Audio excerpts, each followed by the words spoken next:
During dinner, my sister said she was pregnant and that the father is my husband. But then I revealed a secret. You know when you think you know the people closest to you? When you believe that? No matter what problems exist, certain lines would never be crossed? Well, I thought so too. My name is Marina, I'm 29 years old, and this is the story of how I discovered that some people are capable of anything to get what they want. It was a Thursday in March when I received news of my promotion.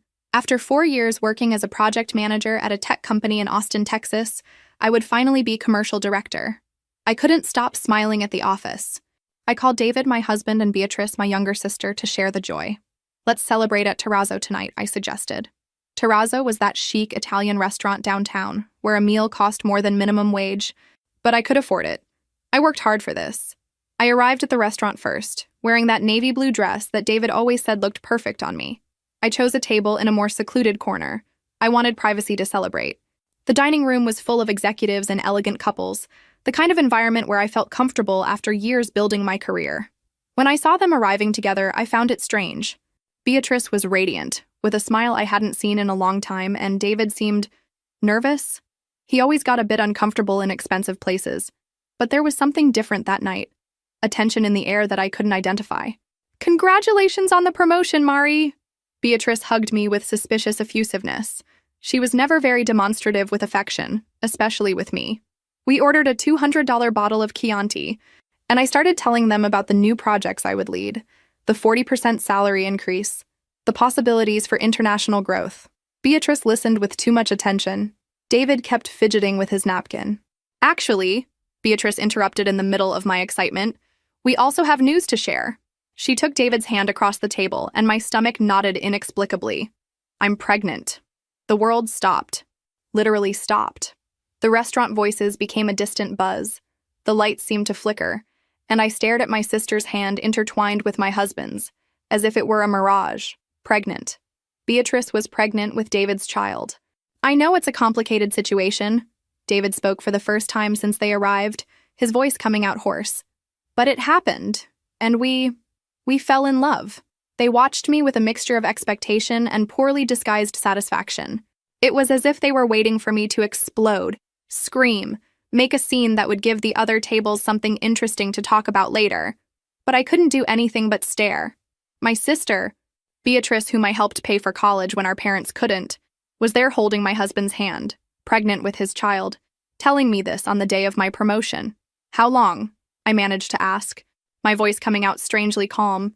3 months, Beatrice replied, running her hand over her still imperceptible belly. It started right after your birthday. My birthday had been in December. It was May. 3 months of betrayal, 3 months of lies, 3 months of them laughing at me while I worked 12 hours a day to get this promotion I so wanted to share with the people I loved.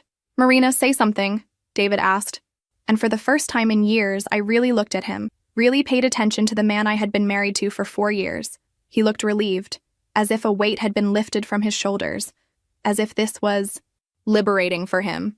What do you want me to say? I asked, still in that strange voice that didn't sound like mine. Congratulations? Beatrice laughed, a nervous laugh, but genuine. Look, Mari, I know it's not easy, but these things happen. Love is love, right? And the baby... She ran her hand over her belly again. The baby needs both parents together. I picked up my purse slowly, left 2 $50 bills on the table, more than enough to cover my part of the bill, and stood up. I'm going home. You do whatever you want. As I walked toward the exit, I heard David calling my name, but I didn't turn around. In the wall mirror of the restaurant, I could see their reflections still sitting at the table. Beatrice was smiling. Throughout childhood, Beatrice lived in my shadow, and this irritated her deeply. I was the older daughter, the responsible one, the one who got good grades without having to try very hard.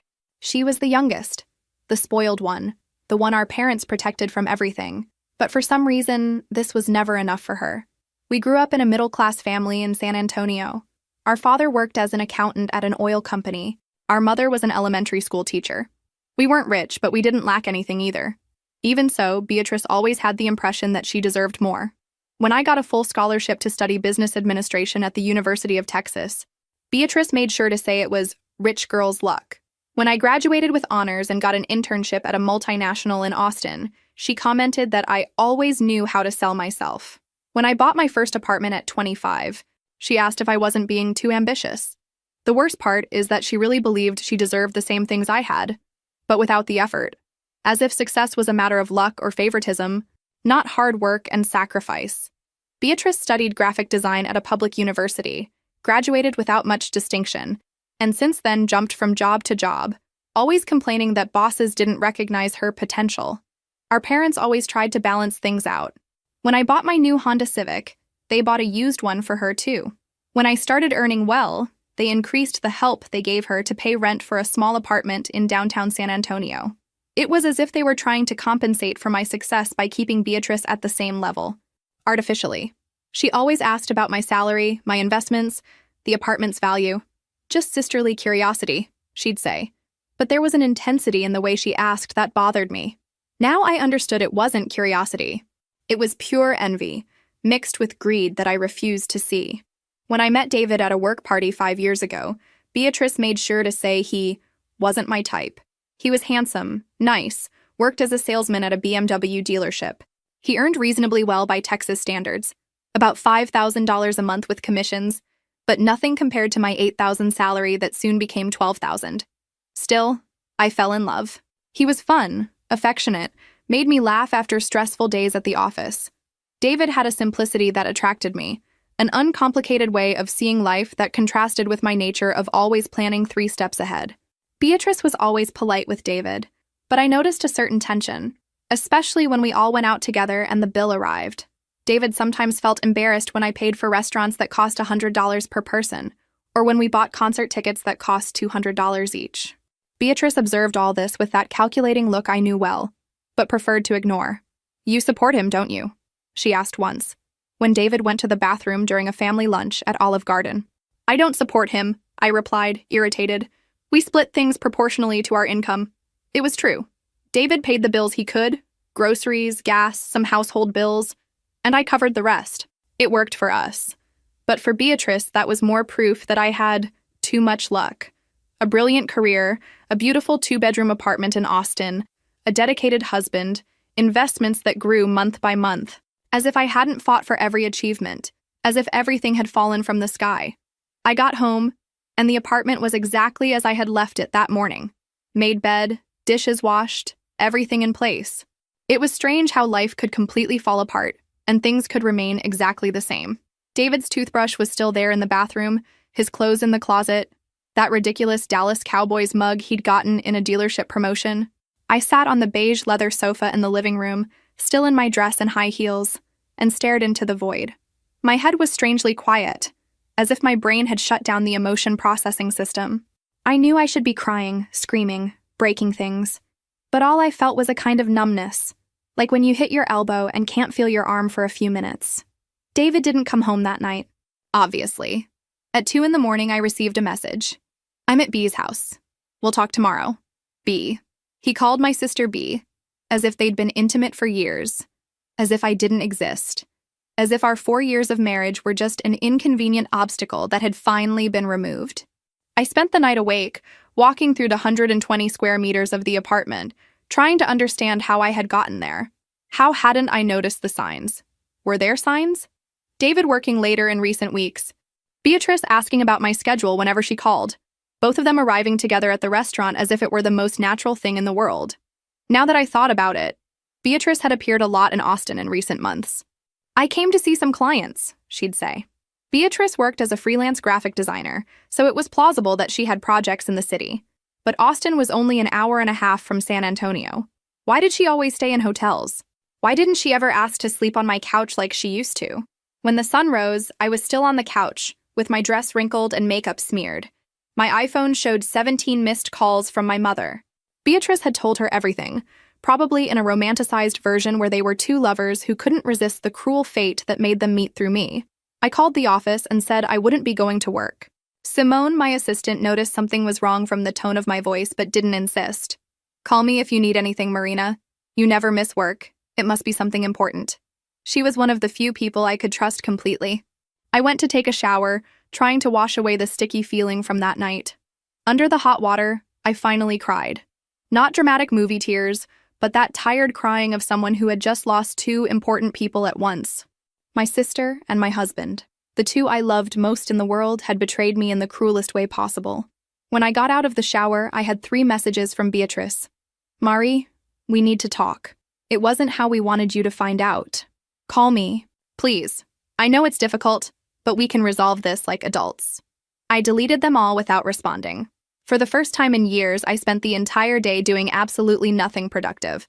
I watched Netflix, ordered Chinese food that cost $40 and arrived cold, ignored the phone that rang every 2 hours. It was as if I needed a whole day to process the fact that my life had completely changed overnight.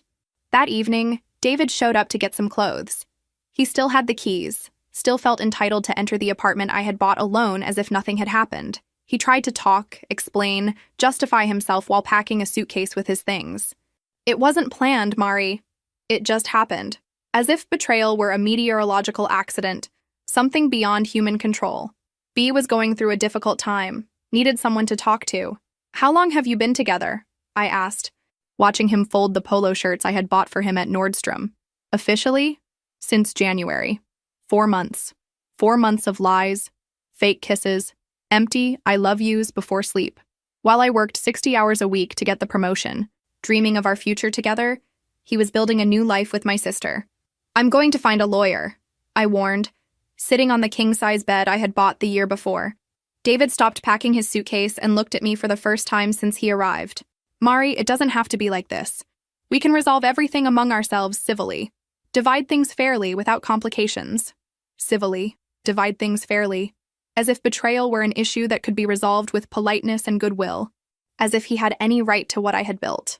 After he left taking 2 suitcases and promising to come back on the weekend to get the rest, I called Helena, my best friend since college and a family law attorney in Houston. I told her everything, trying to keep my voice steady. Helena listened to me in silence and when I finished, sighed deeply. Marina, I'm so sorry. I know how much you loved him and trusted your sister. She paused. About the divorce, I need you to bring all the marriage documents, bank statements, deeds, proof of income, investments, everything.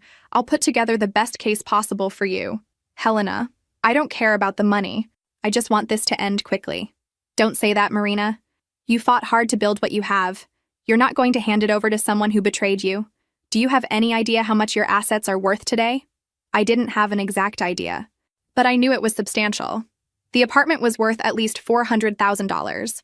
I had about $100,000 in investments, a stake in a startup worth at least $50,000, plus the new salary of $16,000 monthly. I scheduled the meeting for the following week and hung up. That's when I remembered.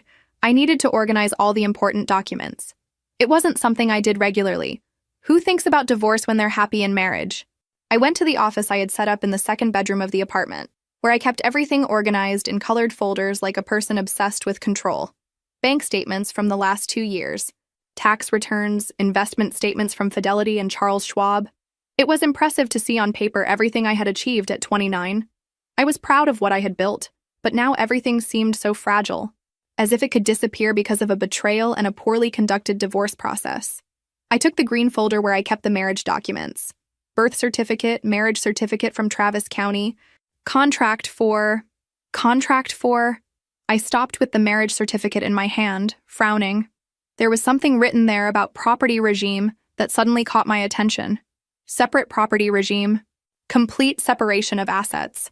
Why complete separation? Most couples in Texas chose community property, partial community of assets. That's when I remembered. Vaguely, like a memory that was stored in a dusty drawer of my brain. Prenuptial agreement. I had insisted on making a prenuptial agreement 4 years ago. I ran to the small safe I had installed in the bedroom closet. It had been so long since I'd opened it that I almost forgot the combination. My birthday inverted. Inside, between the apartment deed and my passport, there it was.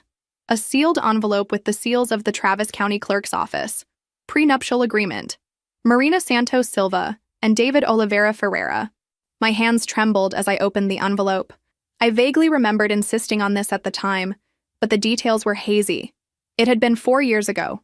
I was so in love and happy that the legal aspects of marriage seemed just a necessary formality to officialize our love. But now, alone in the bedroom at 2 a.m, holding those pages printed on letterhead from the law firm, I felt something I hadn't experienced in days. A hint of hope. Maybe, just maybe, I wouldn't lose everything I had built. Maybe there was something in those papers that could protect me from my sister's greed and my husband's irresponsibility. I took a deep breath, turned on the bedside lamp, and began reading every word with the attention of someone deciphering their own future. The memory came back like a movie being rewound. It was a sunny Saturday in April, 2 weeks before our wedding. I was 25 and had just signed the purchase contract for my first apartment, a modern 2-bedroom loft in downtown Austin that cost $350,000.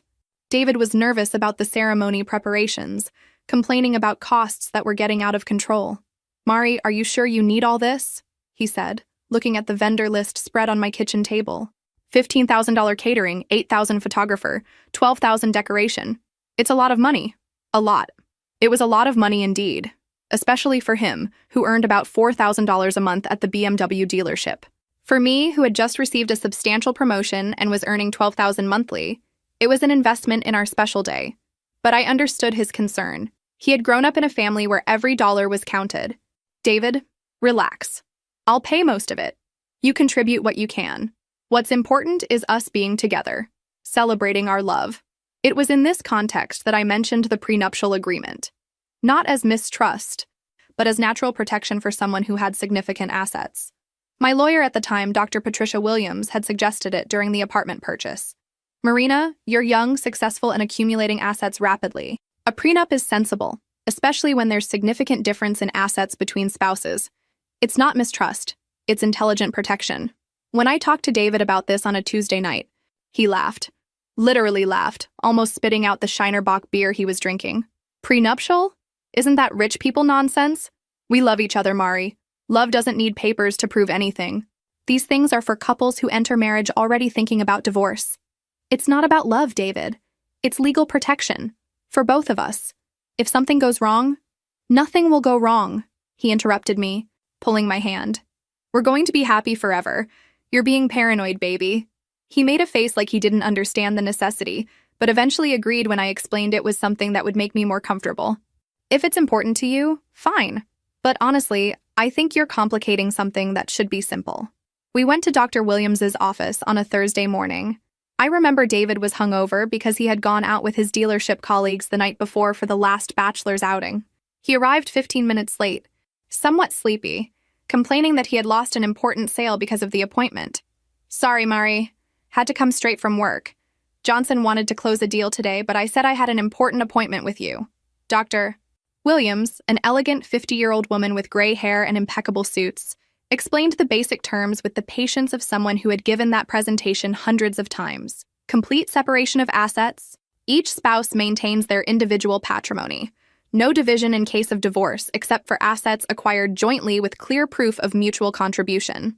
"It's important to understand," she said, looking mainly at David, "that this agreement protects both parties.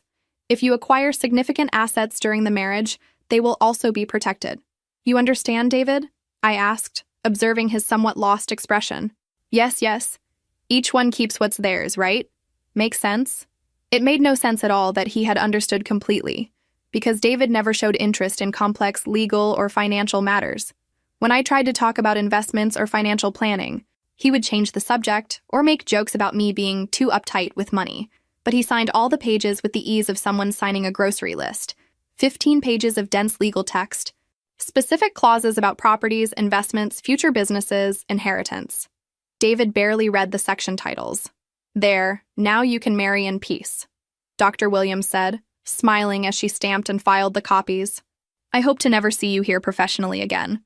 On the way back, driving my Honda Civic through Austin streets, David commented, "I still think this contract thing is kind of weird, but if it makes you calmer, what's important is that in 2 weeks we'll be married, husband and wife forever." He really didn't understand what he had signed. For David, that was just another necessary bureaucracy to officialize our love, like getting the marriage license or choosing the rings. He didn't comprehend that he was giving up any right to my present and future patrimony. And I, in love and confident that we would be happy forever, didn't mind his lack of attention to details. After all, love was more important than any paper, wasn't it? We were going to build a life together, share everything, be a modern and partnered couple. The contract was just a formality that would never be necessary. How wrong I was. Now, 4 years later, Alone in the bedroom at 3 in the morning with the contract in my hands, I finally understood the value of that rich people nonsense. I read each page with redoubled attention, as if I were deciphering a secret code that could save my life. The legal words that at the time seemed just formality, now shone on the page like precious diamonds. Complete separation of property. Each spouse shall maintain individual ownership of all property owned prior to marriage and all property acquired during the marriage. Each spouse. Property acquired during marriage. The apartment I bought before getting married. The investments I made monthly, the stock applications, the stake in the tech startup I bought 2 years ago. All of this was exclusively mine. In the event of dissolution of marriage, there shall be no division of property, with each party retaining the entirety of their individual assets. Dissolution of marriage. There shall be no division of property. David had no right to anything, absolutely nothing of what I had built. I continued reading, looking for some clause that could complicate things, some loophole he could use to claim part of my patrimony, but there wasn't any. The contract was crystal clear, comprehensive, and bulletproof. Dr. Williams had done impeccable work. Spousal support waiver. Both parties hereby waive any right to spousal support, alimony, or maintenance from the other party. Alimony. David had no right even to alimony, and considering he earned much less than me, theoretically, he would be the one who could ask for financial support. For the first time in 3 days, I smiled. A small smile, but genuine. David had signed his own financial sentence 4 years ago, without even realizing it. And Beatrice... Oh, Beatrice... She had probably seduced my husband thinking he would be her gateway to a financially comfortable life. What delicious irony. I continued reading the specific clauses. Debt separation, each one responsible for their own. Future businesses. Corporate participation remained individual. Intellectual property, royalties and patents were not shared. Inheritance, assets received from family remained with the original recipient. It was complete armor. David had no right to a cent of what I had built. And more importantly, I had no responsibility for his debts. I remembered he had financed a Ford F-150 pickup the year before, plus had a high-limit credit card that he used frequently. I took my laptop and started making a mental list of my current patrimony. Apartment valued at least $400,000. Investments in stocks and funds totaling about $100,000. Stake in the startup I founded with 2 college colleagues worth at least $50,000 in the last contribution. Checking and savings account with $40,000. Paid-off car valued at $20,000, more than $600,000 in net worth at 29. And David had no right to any of it. Even better, my new salary as commercial director would be $16,000 monthly, plus performance-based bonuses that could reach $20,000 per month in the best quarters, while David would continue earning his $4,000 or $5,000 monthly selling cars. For the first time in days, I smiled. A small smile, but genuine. David had signed his own financial sentence 4 years ago without even realizing it. And Beatrice? Oh, Beatrice. She had probably seduced my husband thinking he would be her gateway to a financially comfortable life. What delicious irony. I remembered the conversation we had last Christmas, when she complained about the injustice of me having everything. Marie, do you realize how frustrating it is? Beautiful apartment, new car, trips, while I kill myself working and barely pay rent. Now I understood it wasn't frustration, it was planning. Beatrice had seen in David an opportunity to finally get what she deserved without working for it. She didn't love him. She loved what she thought he could give her access to. I stored the contract back in the safe, but first took photos of all pages with my iPhone. I sent the images to Helena by email with the subject, "Gift from God." She responded in 15 minutes, even though it was almost 4 in the morning. "Marina, this changes everything. Call me tomorrow." For the first time since that horrible dinner at Terrazzo, I managed to sleep a few hours. And for the first time in years, I dreamed about my future. A future where I was completely free to be whoever I wanted to be, without anyone trying to steal what I had built. I woke up the next morning with a mental clarity I hadn't felt in days. While having coffee in my modern kitchen, looking out the 10th floor window at the Austin skyline, I began connecting dots that before seemed like innocent coincidences. Beatrice had always shown suspicious interest in my financial life. It wasn't just fraternal curiosity. There was a calculating intensity in her questions that now made complete sense. "How much do you pay in rent for this apartment?" she had asked during a visit last year. When I explained it was financed, not rented, her eyes lit up. "Wow, it must be worth a fortune." She asked about my salary with uncommon frequency. "Mari, how much are you earning now?" Just to situate myself in the market, she'd say, as if she were comparing with her own opportunities as a freelancer. When I mentioned I was investing in stocks, she wanted to know specific amounts. I'm thinking about starting to invest too. I need a reference. I remembered a specific conversation during last year's Christmas. We were at our parents' house in San Antonio, and Beatrice had had a few too many glasses of wine. Mari, do you realize how frustrating it is to see you having everything? Beautiful apartment, new car, trips, expensive clothes, while I kill myself working and can barely pay rent. Beatrice, you can have all this too. It's a matter of working hard and making smart choices, I replied, trying to be encouraging. Oh, sure, everyone has the same opportunities, right? You were always the perfect daughter, the smart one, the one who gets everything easy. I have to kill myself to get crumbs. At the time, I thought it was just the wine talking. Now I realized it was envy and resentment accumulated over years. Beatrice genuinely believed she deserved what I had, but without the corresponding effort. And David, poor David. He was never an ambitious person financially. He was satisfied with his dealership salary, with his simple life of weekend beer and football on television. But I noticed how he sometimes looked at the things I bought with a mixture of admiration and discomfort.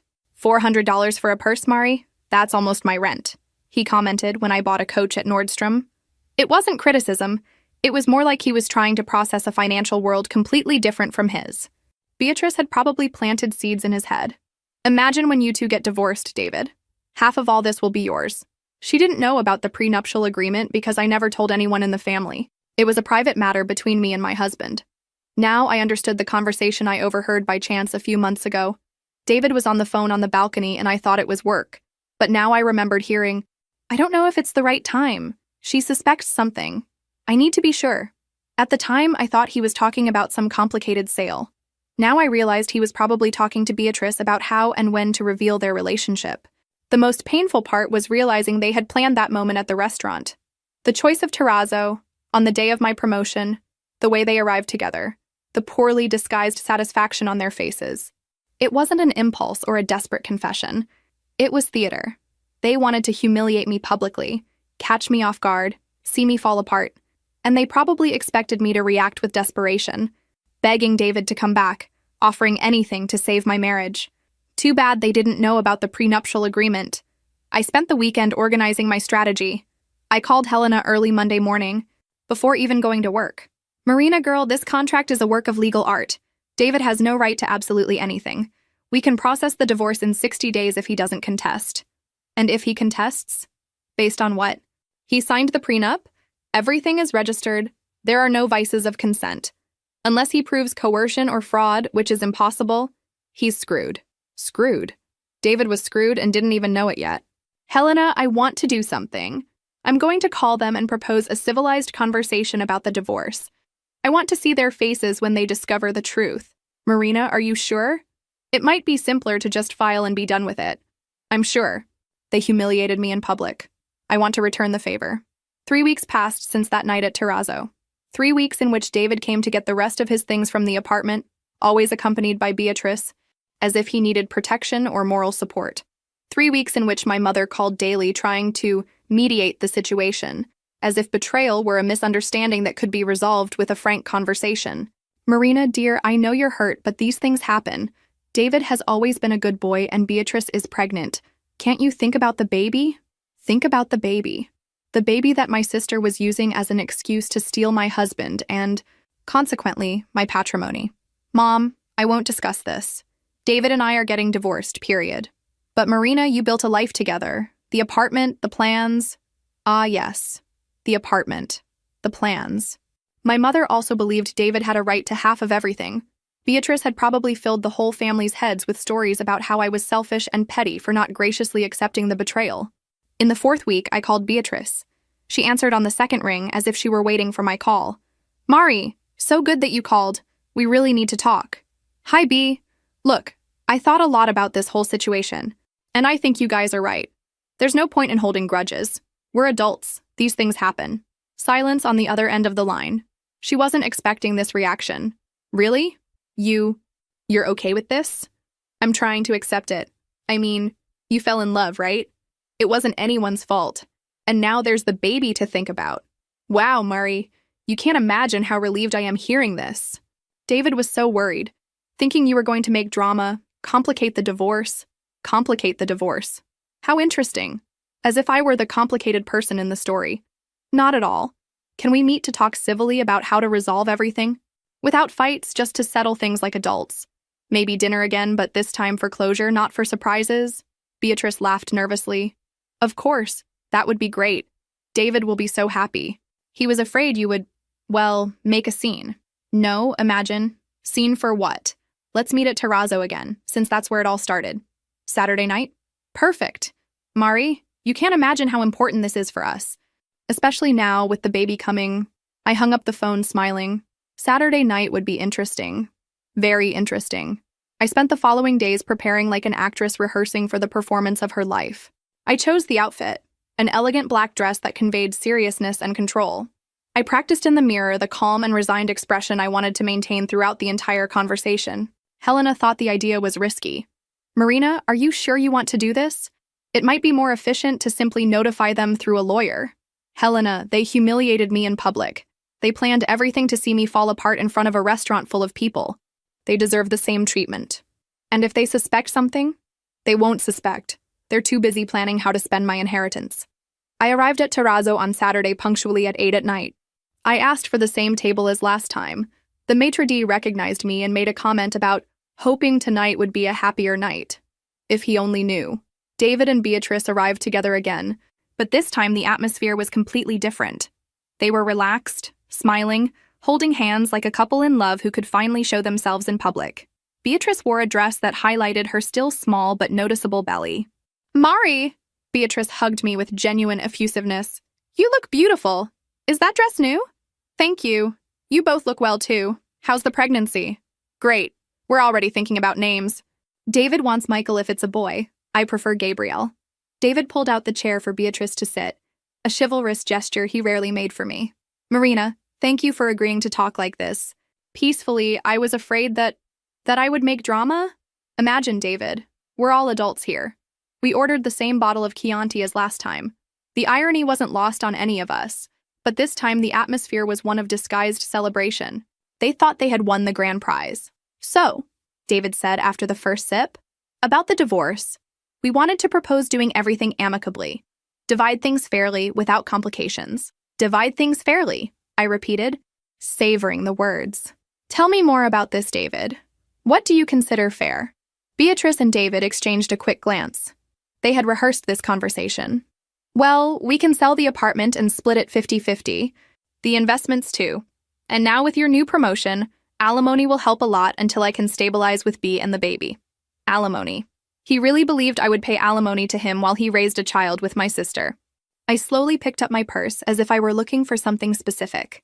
David and Beatrice watched me expectantly, probably thinking I was going to take out some divorce documents for us to sign right there, in a friendly reconciliation that would benefit them immensely. Instead, I placed the courthouse envelope with the prenuptial agreement on the table.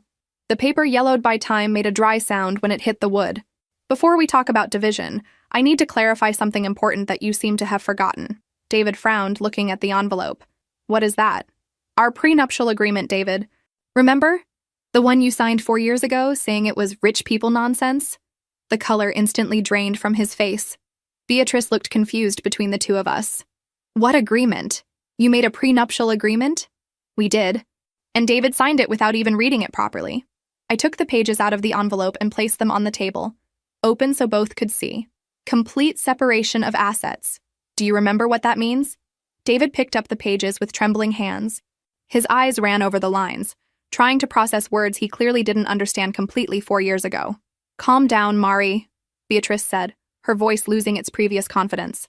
Even with an agreement, you were married. There's partial community property, division of assets acquired during marriage. Not when there's complete separation of assets, Beatrice. I pointed to the specific clause. It's here. Each spouse shall maintain individual ownership of all property owned prior to marriage and all property acquired during the marriage. Everything acquired during marriage also stays with whoever acquired it. But this can't be legal, David protested, his voice rising an octave. The apartment, the investments. I lived there. I contributed to expenses. You contributed $300 a month for groceries and gas, David. I paid the $1,800 for financing, the $200 for condo fees, internet, electricity, phone, insurance. Your $300 doesn't give you property rights over a $400,000 apartment. Beatrice frantically flipped through the pages, as if looking for some loophole, some salvation. But alimony? He has a right to alimony. I smiled for the first time that night. Page 5, Section 3. Spousal support waiver. Both parties hereby waive any right to spousal support, alimony, or maintenance. David waived his right to alimony when he signed this. I didn't know what I was signing, David shouted, drawing attention from neighboring tables. You tricked me. I tricked you? David, you were there when the lawyer explained each clause. You said you understood. There are witnesses. Everything is registered at the courthouse. The expression on Beatrice's face was changing from confusion to horror. Reality was hitting like a runaway train. You mean he has no right to anything? Nothing. Zero. Zilch. I put the papers back in the envelope. David leaves the marriage exactly as he entered, with his financed pickup, his clothes, and his credit card debts. David ran his hand over his face, finally understanding the magnitude of the situation. Marina, for God's sake, we can talk about this. You can't leave me with nothing. I'm going to have a child to support. You are going to have a child to support, I emphasized. With your car salesman salary, which, by the way, with child support will be quite tight. Child support? Beatrice asked, her voice coming out as a whisper. Of course, the father has to pay child support. In Texas, it's usually 20% of net income for one child. If David earns $5,000 gross, about $3,800 net remains. 20% of that is $760 per month, forever, until the child turns 18. The two looked at each other in panic. They clearly hadn't done these calculations. Plus medical expenses, daycare when necessary, clothes, education. It's going to be quite expensive to have a baby, guys. David sank into his chair. My God, Marina, how can you be so cold? So calculating? Calculating? Me? You two planned this betrayal for months, humiliated me publicly in this same restaurant, and I'm the calculating one. Beatrice was clearly doing mental math.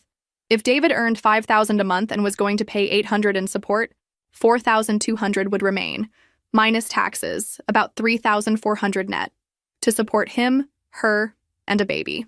Beatrice, how much do you earn as a freelancer again? I asked, knowing the answer well. It varies, about $2,000 a month when there are projects. About $2,000 when there are projects. So you'll live on $5,400 monthly at best, for 3 people. Living where? At my house in San Antonio, she murmured. That 1-bedroom apartment you rent for $800? It's going to be cramped with a baby, don't you think? The silence at the table was deafening. Around us, other customers dined happily, oblivious to the financial drama unfolding just meters away. Marina, David tried once more. Are you really going to do this? Leave us with nothing? I know we hurt you, but, David, you didn't hurt me. You tried to rob me. You thought I was an emotional idiot who would hand over half of my $600,000 patrimony because you were in love. $600,000? Beatrice repeated, incredulous. Surprise! I'm richer than you imagined. And now, with the promotion, I'll earn $16,000 a month, while you fight over money for diapers. David buried his face in his hands. I'm an idiot. A complete idiot. Finally, something we agree on. Beatrice tried one last card. Mari, you're my sister. We've always been family. You can't abandon us like this. And your niece or nephew? Don't you want to help? Beatrice. You tried to steal my husband thinking you'd steal my fortune along with him. You calculated wrong. And now you'll have to live with the consequences of your choices. But family doesn't betray family. Family doesn't humiliate family in public restaurants. Family doesn't seduce their sister's husband out of greed. I got up from the table, leaving 2 $50 bills, again more than enough for my part. Your lawyers can contact mine, Helena Williams, in Houston. She has all the necessary information. Marina, wait. David stood up, trying to follow me. No, David, you waited. You waited 4 months to tell me the truth. You waited until the day of my promotion to maximize the humiliation. You waited until you thought you had everything planned perfectly. Now I'm going to make you wait. Wait for what? Beatrice asked, tears beginning to form in her eyes. Wait to see what it's like to be poor. What it's like to live counting pennies. What it's like not being able to pay for dinner at a $200 restaurant. I stopped at the door. looking back at both of them. Maybe now you'll understand why I work so hard to have what I have, and why I protect what's mine. I left Terrazzo hearing Beatrice start to cry and David cursing under his breath. In the parking lot, sitting in my car, I allowed myself a moment of pure satisfaction. They had tried to destroy me and ended up destroying themselves. My phone rang. It was Helena. So, how was the theater? Better than Broadway. You should have seen their faces when they understood they wouldn't get anything. Marina, you're diabolical, and I completely approve. Helena, can I file for divorce tomorrow? I can file the papers Monday. In 60 days, you'll be free, and they'll still be poor. I drove home smiling for the first time in weeks. Actually, smiling more than I had smiled in years. 6 months later, life had settled into a new normalcy that I had never imagined possible. The divorce was finalized in exactly 60 days. David didn't contest, probably because any competent lawyer would have explained that he didn't have the slightest chance of winning. Helena did impeccable work, and I officially became single on a sunny July morning. Through social media and my mother's inevitable comments, I followed from afar the reality that David and Beatrice were facing. It was like watching a car accident in slow motion. You know you should look away, but you can't. David continued working at the BMW dealership, but things weren't easy. With the unstable economy, luxury car sales had decreased, and his commission had plummeted along with it. According to my mother, he was earning about $3,500 a month, much less than the $5,000 he used to make. Marina, David is going through difficulties, my mother said during one of our weekly phone conversations. With the baby's support, very little is left for him to live on. What a shame, I replied, without a hint of genuine sympathy. But babies are expensive. He should have thought about that beforehand. Little Sophia had been born in September, a little girl who, from photos circulating in the family, had David's eyes and Beatrice's stubbornness. The $800 monthly child support was being automatically deducted from David's salary, leaving even less money for his own expenses. Beatrice had moved back to our parents' house in San Antonio. The one-bedroom apartment she rented was impossible for a couple with a baby, and even splitting bills, they couldn't afford anything bigger. Our parents, already retired and living on limited income, now supported 3 adults and a baby on my father's retirement. Beatrice is trying to get more clients, but it's difficult with the baby, my mother continued. And David? He seems so tired lately, working late, driving an hour and a half every day between Austin and San Antonio. David had tried to move to San Antonio to be closer to the family, but couldn't get a transfer at the dealership. Now he made the daily commute, spending a fortune on gas he could barely afford. He asked to talk to you, my mother said hesitantly. Maybe you could resolve some things. Mom, we have nothing to resolve. The divorce is finalized, he has a new family, let everyone follow their own life. It was true. I had followed my life spectacularly. With the divorce resolved and the betrayal overcome, my energy multiplied exponentially. I concentrated all my strength on my career and business, and the results exceeded my most optimistic expectations. As commercial director, I beat all first-quarter targets, securing the maximum bonus. My effective salary reached $22,000 a month in some periods. The startup I was a partner in secured new investment, tripling the value of my stake. In October, I found an even larger and more modern loft in downtown Austin. 2 floors, 3 bedrooms, private terrace with lake view. I sold my old apartment for $500,000, $80,000 profit in 5 years, and bought the loft in cash for $700,000. I renovated everything from scratch. German kitchen, complete automation, private gym, office with panoramic view. I spent $200,000 on the renovation, but the result was an architectural work of art that became the cover of Austin Home and Design magazine. Wow, Marina, said Simone, my assistant, when she came to see the new loft. This looks like a movie house. You've achieved the American dream. It was true.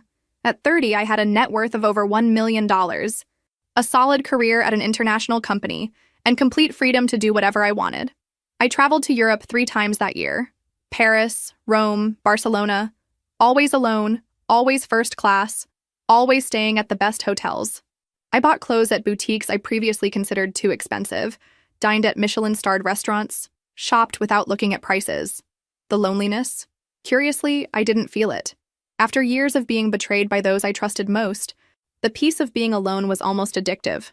I didn't need to explain my expenses to anyone, didn't need to consider others' opinions in my decisions, didn't need to share my space or my time. I started therapy, not for sadness, but for growth. Dr. Rebecca Chen, an incredible psychologist of Asian origin, helped me process not just the betrayal, but years of toxic relationships disguised as family love. "Marina, you grew up believing you had to take care of everyone around you," she said in one session. "Your sister, your parents, your ex-husband. When was the last time someone took care of you?" It was a simple question that made me cry for 15 minutes. I had always been the provider, the responsible one, the problem solver.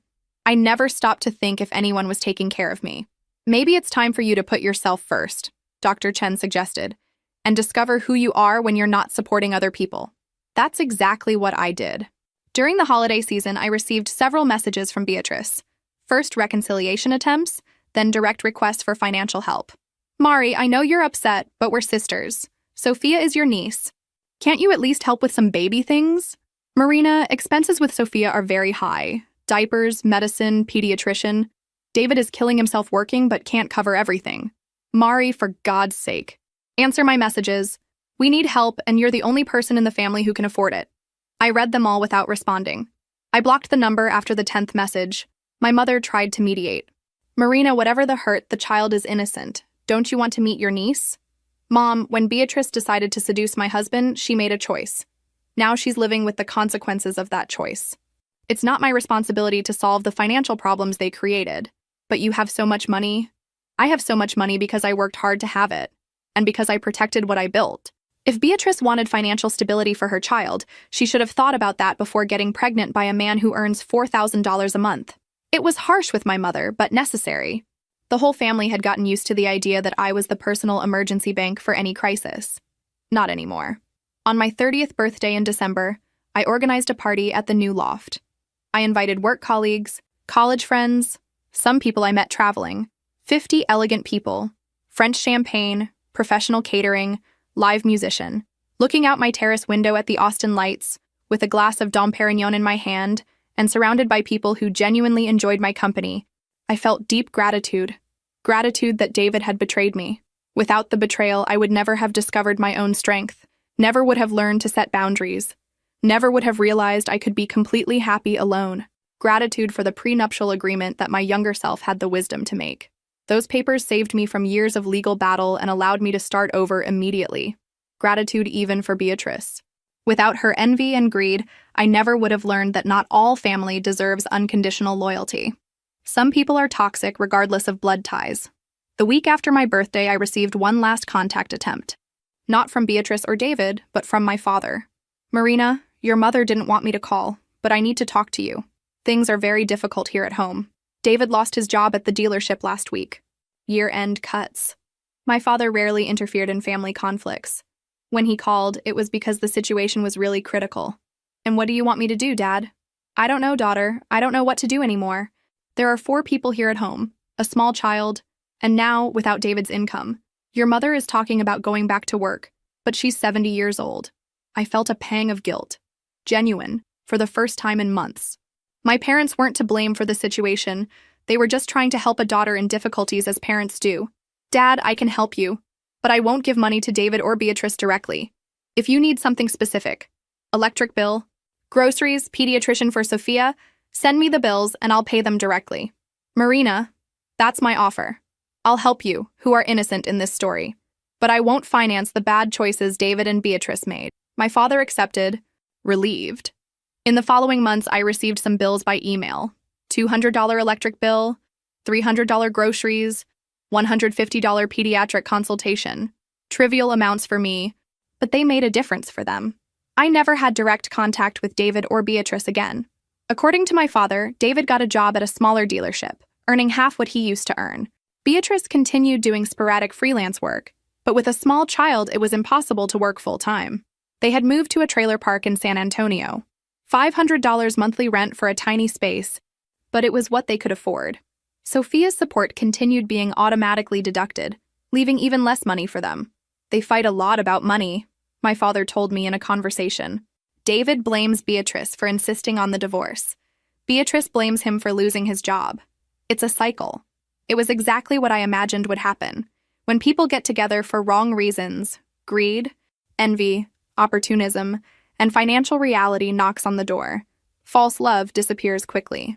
2 years after the betrayal, my life was completely transformed. Not just financially, but emotionally. I learned to say no without guilt. I learned that self-esteem is non-negotiable. I learned that some people are incapable of genuinely loving. They can only see other people as resources to be exploited. I started dating Daniel, an architect I met at an art exhibition. He had his own successful company, his own resources, his own ambitions. Our relationship was based on real partnership, not financial or emotional dependence. "You have impressive strength," he told me one night, while we dined on my loft's terrace. "But also an inner peace that's rare." He was right. I had found a peace that came from knowing exactly who I was and what I deserved. I no longer needed anyone's approval, no longer needed to support people who didn't contribute to my life. Sophia turned 2 without me meeting her personally. From photos my mother insisted on showing on her phone, she was a beautiful and apparently healthy child. I felt a hint of curiosity about her, but not enough to reconnect with Beatrice and David. Some friends thought I was being cruel. "Marina, she's your niece. Don't you miss family?" "I have family," I would respond. "My parents, who love me unconditionally. My true friends, whom I've built over the years. Family isn't just blood. It's who really cares about your well-being." It was true. Simone, my assistant, was more present in my life than Beatrice ever was. Helena continued being a close friend and advisor. Dr. Chen helped me grow in ways I didn't even know I needed. On the 3rd anniversary of the betrayal, I received a message from an unknown number. It was David. "Marina, I know you don't want to talk to me, but I need to tell you something. You were right about everything. About me, about Beatrice, about the money. I was an idiot and destroyed the best thing I had in life. I hope you're happy." Reading that message didn't bring me satisfaction or anger, just a kind of peaceful closure. David had finally understood what he lost, but it was too late. I had moved on completely. I deleted the message without responding. Today, at 32, I look back and see how that horrible night at Terrazzo was actually the best gift life could have given me. It forced me to discover who I really was when I wasn't being exploited or underestimated. I'm now executive director of the company, with a salary of $300,000 annually. My net worth has exceeded $2 million. I travel the world regularly, both for work and pleasure. I have a healthy relationship with someone who values me and contributes equally to our partnership. More importantly, I learned that people who really love you don't try to steal your peace, your money, or your dignity. They celebrate your successes, respect your boundaries, and build together with you. David continues living in the trailer park, working jobs that pay little, fighting with Beatrice about money they don't have. Beatrice continues sending occasional messages asking for help, which I continue ignoring. Sophia is growing up in a family that struggles financially because of her parents' selfish choices. Sometimes I wonder if I should feel guilty for having so much while they have so little. But then I remember, they tried to rob me. They planned my humiliation. They calculated my emotional and financial destruction. The fact that they calculated wrong isn't my fault. I built everything I have with honest work, intelligent decisions, and adequate protection of my assets. They tried to take a shortcut through betrayal, and discovered that shortcuts often lead to dead ends. I learned that self-esteem and dignity are non-negotiable, that not all family deserves loyalty, that underestimated people can surprise in devastating ways, and that sometimes the best revenge is simply living well, while those who tried to harm you reap the consequences of their own choices. My story isn't about revenge, it's about justice. It's about discovering that it's worth protecting what you build, and that not everyone deserves access to your life. And it's about learning that when you stop supporting people who only exploit you, much more energy remains to build something truly extraordinary.